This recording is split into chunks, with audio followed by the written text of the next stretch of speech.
और अब एआई यानी आर्टिफिशियल इंटेलिजेंस की बात, जिसमें मौके भी हैं और फिक्र भी है। इस वक्त भारत में दुनिया की सबसे बड़ी एआई समिट हो रही है, जिसका नाम है इंडिया एआई इम्पैक्ट समिट 2026। इसका उद्घाटन पीएम मोदी ने किया। 21वीं सदी के जिस दौर में कोई भी एआई से दूर नहीं रह सकता, और एआई से डरने का मतलब जैसे बिजली से डरना। बिजली के तार छुएंगे तो करंट लगेगा, लेकिन अगर बिजली से बल्ब जलाया गया तो अंधकार दूर होगा। यानी एआई से दूरी बनाने से बेहतर है उसका इस्तेमाल करना। यूईएम जयपुर एक आदर्श लक्ष्य है। भावी छात्रों के लिए अच्छी नौकरी, भविष्य के लिए तैयार कौशल के साथ अच्छी शिक्षा। इसीलिए भारत में आयोजित इस एआई समिट का महत्व काफी बढ़ जाता है। इस सम्मेलन में दुनिया के 20 देशों के राष्ट्राध्यक्ष शामिल हो रहे हैं। सोचिए जरा इसका इम्पैक्ट क्या होगा। 100 से ज्यादा कंपनियों के सीईओ शामिल हो रहे हैं। 135 से ज्यादा देशों के प्रतिनिधि इसमें मौजूद होंगे। इसमें शामिल होने के लिए 3 लाख से ज्यादा रजिस्ट्रेशन हुए हैं। 300 एग्जीबिशन पवेलियन लगाए गए हैं। 600 हाई पावर वाले स्टार्टअप हैं। 13 देशों के एआई पवेलियन मौजूद हैं, जबकि 30 से ज्यादा देशों की 300 कंपनियां अपने एआई गैजेट्स और तकनीक दिखाएंगी। 70,000 वर्ग मीटर से ज्यादा बड़े एरिया में आयोजित होने वाले इस समिट में 25 लाख विजिटर्स के आने की उम्मीद है, और सिक्योरिटी ठीक वैसी जैसे G20 समिट में हुई थी। ऐसे में सवाल है कि क्या भारत एआई की राजधानी बनने के लिए तैयार है? समझने वाली बात यह है कि भारत के पास सबसे बड़ा टैलेंट पूल और सबसे सस्ता डेटा है, लेकिन भारत एआई के जरिए मैन पावर को कम करने की नहीं, बल्कि उन्हें एम्पावर यानी सशक्त बनाने की कोशिश कर रहा है। इसे आप देसी एआई पावर भी कह सकते हैं। दूर दराज के इलाके में बैठे आम लोगों को एआई वाली शक्ति देना भारत का एजेंडा है। भारत एआई की राजधानी बनने के लिए इसलिए भी तैयार है क्योंकि अमेरिका के पास पैसा है, चीन के पास डेटा है और बहुत सस्ता चिप भी है, लेकिन हमारे पास डेटा भी है और डायवर्सिटी भी है, साथ में टैलेंट पूल भी है। भारत में जब एआई काम करेगा तो उसे समाज के हर तबके में काम करना होगा। ऐसा देखा भी जा रहा है। इतनी डायवर्सिटी दुनिया के किसी देश में नहीं है। इतनी भाषाएं कहीं नहीं बोली जाती हैं। लिहाजा एआई के देसी अवतार के लिए भारत एक बेहतरीन जगह हो सकती है।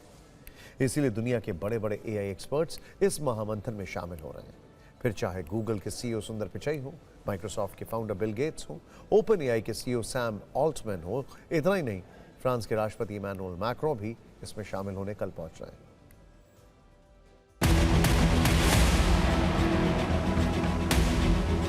अब एआई बताएगा कि आने वाले दिनों में जैसे आप टिकट बुकिंग के लिए जाते हैं तो वो टिकट कैसा होगा। तो ये हमारा वेट लिस्ट प्रेडिक्शन मॉडल जो है वो परसेंटेज में दिखाता है। जैसे इस टिकट पे कंफर्मेशन की प्रोबेबिलिटी 13% है, यहाँ पर 78% है। तो डेफिनेटली पैसेंजर 78% वाले टिकट को बुक करना चाहेगा। गीता का ज्ञान अगर चाहिए तो वो भी एआई समिट में आपको मिल रहा है, और उसके लिए भी तमाम तरह की तकनीकें यहाँ पे उपलब्ध है। जैसे कि मान लीजिए आपने कोई और सवाल किया कि एकाग्रता के बारे में आपको कृष्णा ने क्या सिखाया, तो अब आप यहाँ पे फिर से अर्जुन प्रकट होंगे और यहाँ पे बताएंगे कि एकाग्र क्या है और तमाम तरह की चीज़ें क्या है। एआई समिट में कई तरह के ऐसे इक्विपमेंट दिखाए जा रहे हैं जो सुरक्षा के लिहाज से बेहद अहम है। जो पूची है इसका काम है सिक्योरिटी, और सिक्योरिटी एस्पेक्ट में इसलिए भी है क्योंकि इसमें कैमरास लगे हुए हैं, इसमें सेंसर लगे हुए हैं, और ये कैमरा सेंसर तमाम तरह की जो गतिविधियां हैं उस पर नज़र रख रहा है, और यह बताएगा कि किस तरीके से अगर कोई गैस लीक हो रही है या किसी तरह की कोई इलेक्ट्रिकल फॉल्ट है, ये तमाम तरह की चीज़ें एआई बताएगा। अब टाटा ने एक ऐसा डिवाइस तैयार किया है जिसमें आप जैसे जैसे बोलेंगे वैसे वैसे कार चलेगी। तो ड्राइवर जो है बायोमेट्रिक से वहाँ पे एक ऑथेंटिकेट करेगा, और ऑथेंटिकेट करने के बाद ये अब ये स्टार्ट हो गया। अब आप समझिए, अब सामने में आप देख रहे हैं और गाड़ी चलनी शुरू हो रही है। मसलन कि अगर आपको सीधा जाना है तो आप इसको सीधा बोलेंगे कि मुझे स्ट्रेट जाना है। दिल्ली में फॉग में आपको कुछ नजर नहीं आता है, ऐसे में गाड़ी खुद बताएगी कि आप इतने स्पीड पे चलाइए या रुक जाइए क्योंकि आगे फॉग है। एआई ने जितनी तेजी से दुनिया को बदला है, उससे हर किसी की को यह एहसास है कि एआई में निवेश करना है, यह जरूरी है। यही कारण है कि ग्लोबल एआई मार्केट करीब 288.8 अरब डॉलर का हो चुका है। अमेरिका ने अकेले 109.08 अरब डॉलर का निवेश किया है। चीन ने करीब 9.29 अरब डॉलर के निवेश की तैयारी की है।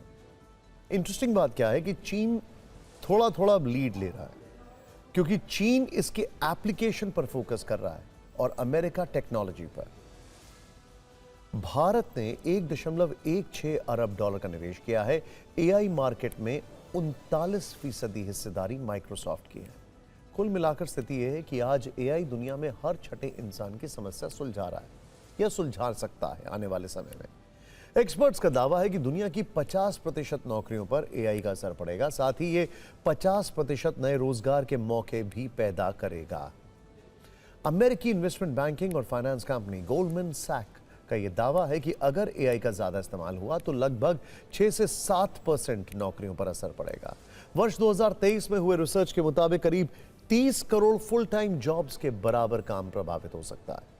वर्ल्ड इकोनॉमिक फोरम के मुताबिक 8 करोड़ 30 लाख नौकरियां खत्म होंगी, जबकि 6 करोड़ 90 लाख नए जॉब्स के अवसर बढ़ेंगे।